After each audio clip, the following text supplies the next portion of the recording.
Okay, we have the front suspension done and put all back together. So let me show you here, let me walk you through a little bit exactly what we did.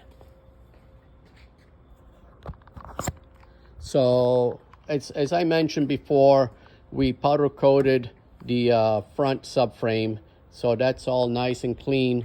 And same thing here with all the suspension pieces. They were all cleaned up and repainted, and got all new bushings put in.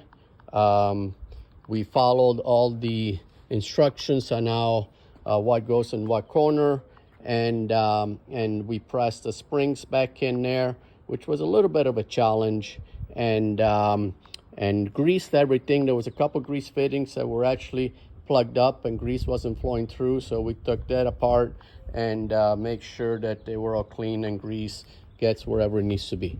So now we have a fully assembled front suspension.